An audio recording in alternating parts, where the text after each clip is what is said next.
I guess first question, I'll just throw it out there, delegates. What do you think of this solution overall in terms of what's the right customer for this? Who wants this? Who needs this? I mean, as soon as you pass the probably petabyte level for unstructured data, you may need something like this. It really depends on the price, maybe in the end, but actually, if you can offload, data to the cloud and keep visibility and having all this analytics, I mean, all the information on your data, why not? Theoretically, everybody. I mean, even if in my 2 terabyte NAS system at home could be nice to have it. I mean, you know what I mean? I mean, that's... Yeah. No, yeah, exactly. Because you don't need a gateway in the middle or anything like that. You're not creating another silo. You're not changing how you're accessing the data, and yet you're getting all of this other stuff to go with it. Yeah, exactly. Yeah, I'm with Enrico. It applies to almost everybody. We're now keeping more and more data. We're generating more data than ever before, and I find a lot of customers are now thinking they don't know exactly what's going to be usable about that data. What's not usable now might be usable in the future. There might be a use case for that later on. So people are keeping more and more of it. But like you said at the beginning, budgets aren't always growing. There's a lot more money being put into other areas of business than just buying storage. So while I might want to keep all of that data for, potentially forever, I want to put it in the most economical place. And I think that's a valid proposition for anybody. I mean, I'm curious to know if you're planning, or maybe you already have, APIs to access directly to all the metadata that you are managing in the backend. I mean, if you have somebody that is smart enough to build a proper analytics application around it, that would be great. Yeah, absolutely. We have everything available through REST API. So you can, the queries that I showed, hey, I want to see my video files, for example, right? You can just build that through our REST APIs and get the list and take some automated action on it, right? Where you can pass it to another engine where you want to tag that data or do something else with it. Like we tag the data as well, but they may want to do something else to it. They can absolutely do that. And, I think one of you had asked, how large can we scale and so forth. Well, we have customers who are managing nearly 100 petabytes with us. And these customers are actually doing almost everything through the API. So they already have their homegrown management system and then just bring in our APIs and add to it. And, one of the large financial services companies, oh boy, that was a long, long POC, let me put it to you that way. They tested each and every little thing and everything through the APIs, So yes, it's absolutely critical if you're going to be doing it in large scale and for some of these very, very large enterprises. So I've got a couple of questions that maybe I should have asked during the session.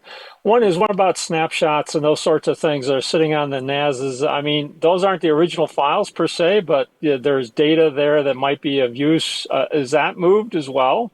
And number two, you're scanning the NAS boxes almost continuously. You're moving data, potentially hundreds of terabytes of data. Yeah, it's background. Are you using any internal services of the NAS solutions, or are you just using normal NFS, SMB data movement services? Those are two questions. Yep, I can answer those. So let me answer your second question first. That's what I remember right now. So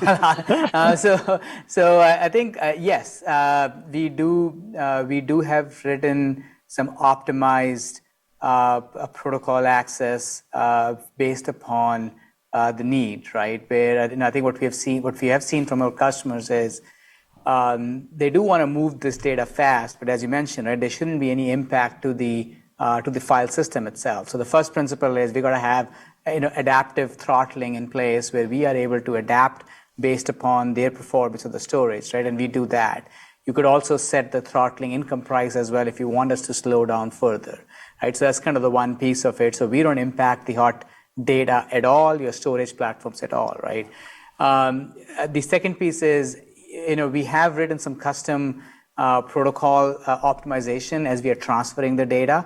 Right? And these becomes very important, especially for the migration, NAS to NAS migration use case, right? Where you want to be able to quickly migrate. You want to scan the quickly as well, because your window of cutover is very small, right? You may want to be able to copy the data, but once the cutover happens, to detect the last iteration change in a very short amount of time is very important. So we have done some optimizations in those areas that we can quickly do that, over the protocol, and that's something we have written from the optimization perspective, because we know exactly, what we noticed is the standard clients that the Linux machine have, they're not optimized for this purpose. They're optimized for an access, but they're not optimized for higher data transfer. They're not optimized for, what Jason brought up about the fidelity of the data. They're not optimized for getting these attributes. They make multiple calls over the protocol to get these attributes. We are able to get it in a very less number of calls, sometimes as low as 1 in some of the protocols, to really reduce the round trip we do to the file servers. Yeah, the other question was on snapshots and other internal information about a file that's sitting there. Snapshots is the key, right? I mean, I could have literally hundreds of snapshots over the course of many years for a file that I might want to retain or not want to retain. Right. So we do definitely, right? I think what we generally see is customers are keeping, snapshots of their data, for like a couple of months time frame or something like that. That's probably the standard that we have seen on most of our customers. And as we move data, right, we want to persist. I think that's a kind of a safety for them as well, right? For the first few months, they have that older snapshots available, so they can recover the data if they want to. But once that snapshot age out, what they really have in their snapshot is this Komprise link. And that's coming back to the point of, what Kumar had it earlier on, that reduces now your snapshots that you're taking. I mean, the amount of space the snapshot is taking, amount of space the backup is taking significantly as well. And also, if you were making a DR copy of it, the amount of DR copy that you have as well, right? Because now that DR copy also have that small link instead of your larger file. So you reduce the savings on your backup. You increase your savings in your backup. You reduce your footprint in your backup. You reduce your footprint of your DR, SnapMirror, or other, copy of your data as well. So effectively, you are archiving the snapshots at the same time you're archiving the file, because it all hasn't been accessed for, let's say, 2 years or something like that. That's right. Yeah, we're actually shrinking the snapshots and backups by the same amount as we're shrinking the primary file system. I mean, the challenge with snapshots are typically differential nowadays. So if you're taking an object version of that is standalone, you'll have to hydrate it. It's going to be using more space on the objects. Obviously, it's cheaper, but you've got these multiple things that need to be considered. Yeah, it's not it's apples to oranges, right? So storage efficiency on the NAS, it's doing dedupe and incrementals and all of that. Object store, you're not even having a DR copy and incrementals because it's doing geo dispersion. I mean, it's just a different paradigm.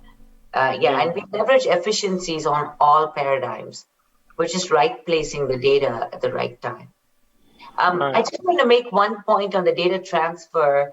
We're going to be announcing this soon, but we are increasingly seeing customers wanting to leverage offline data transfer along with inline data transfer, especially for really large data sets. So we have integrations with things like AWS Snowball and Azure Databox. It also helps in getting an air-gapped copy of data for a ransomware type situation, because you can get an offline copy of data seeded in the cloud outside of the network. We will be announcing a little bit later this year what we're doing with those offline capabilities, but just wanted you guys to know that we do work both inline and offline, and it's all seamless to the customer. Can I ask you one last question about, what can we expect next from Komprise? I mean, so you built this analytics platform, and you have all the infrastructure in place. So, what is the next big thing for you? Yeah, that's Kumar, a good do you question. want to take that? That's all you, Kumar. I don't know how Yeah. much I don't know how much I can say here, but look, the basic thing is, we're data centric, right? We're focused on data and being able to manage. Right now we're doing it based on the usage of your data, the size of your data, patterns about your data. Soon we're going to be doing it based on the data, the content of that data, and being able to do all kinds of things that you couldn't do before. That's, maybe I've said too much, I don't know, but that's where things are heading. Because ultimately, I mean, that's the final kind of a holy grail, if you will. Find the specific things about a particular data and its content and be able to do something with it that you couldn't do otherwise. So already, I mean, deep analytics plus actions, as that Mohit showed you, I think is an extremely powerful concept. Because in a sense, a query, I look at it as some sort of a mathematical concept. And that query, we're continuously running it, and might be one file, might be a billion files. And yet you can very nicely, cleanly say, this is exactly what I want. And now this is the operation that I want you to do with it. And that operation can be deletes, though we don't like them delete, but you can find and then delete. And it can be just about anything that you want with this notion. Because today, the idea is that if you have billions of files, I think, as Jason, you were saying, well, how do I decide which 200 million I want to move, right? And it's not just based on age and usage patterns. Yeah. And so that's where we're heading. And you're slowly seeing the pieces coming together. And we're looking at places where things are offline, as Krishna mentioned. Why not jumpstart and do a massive amount of movement seamlessly, again, automatically, and then use a small little pipe to move data that's changing because the change is small. And we have many customers that are working with us on that right now. So those are kinds of the direction that we're heading. And Krishna, I don't know if you wanted to add to that list. No, I think you said it very well. We will see a lot more around our analytics and deep analytics capabilities. We're actually going to be announcing more things around that. I think it was Justin. Thank you for all the great questions you were asking. I was trying to answer some of them on Twitter. But you asked, why isn't this just like an LS? It is like LS, but at scale and fast, and it won't slow down your file system, and you can act on what you found. So it's more like Google search of all your enterprise data, but actionable search. We're all about analytics-driven actions. How do you use analytics to do something and to monetize it? And that's where you'll see more things from us. If I on that point, I think the point I was trying to make with that is that when I hear the word analytics, it's used a lot, and I think of analytics as needing to be something a bit more sophisticated than linear regression. This is to me is a fairly simple thing to go and find out, which is not to suggest that it's not of value. And I found that the use of analytics actually confuses me a little bit because I didn't really quite know what it was doing. I was expecting it to do something else. What it does is very useful. And the fact that it not only finds what things need to be changed or gives you information, it's not just for capacity planning, it actually does allow you to take the action. And I think we were talking in the back channel with Jason, that linkage is what's often missing in these kinds of tools, that we will say, here is stuff you can do. Would you like to do it now? And we will make it do the thing. That's incredibly valuable. And you don't need to cover it up with fancy buzzwords. Just say what it does. And that, I think, particularly for the people that you're trying to talk to, that's more than enough. And don't risk confusing them by thinking that it's something fancier than it is. It's good. Don't be afraid of it. That's a great point. And again, the fact that we do that we give you this analytics and that we can then make it so is because of the customer feedback. So a lot of people said, please don't just give me a bunch of analytics because I don't know what to do with it. you got to now let me use that analytics to do something. And that was, again, from one of our drives down Silicon Valley and talking to somebody. And we got such amazing gems. So if you ever do a startup, I think the first thing you got to do is go talk to the potential customers. And that's sort of in our DNA. And yeah, so that's where we got it from, by the way. Yeah, it's actionable indexing, I guess you could say. Yeah. But there is patterns we find from it. So it's more than indexing. That's why we call it analytics. But I agree with you. A lot of these words get to be used in different ways by different people. So there's no perfect answer. And if we could just touch back on what you were talking about a few moments ago around where you could lead. What about compliance? What about identifying PII, GDPR? Those are the sort of things that you would look to be doing next, because that's a huge market. Like I've got billions of files. How many have got a social security number in? Yeah, exactly. That sort of thing. Yep, and somebody kept asking, is it just metadata? Is it just metadata? Yes, it is metadata today, but there's no need for it to be just metadata, right? And that's a very natural progression for us. And yes, that's exactly where we're heading.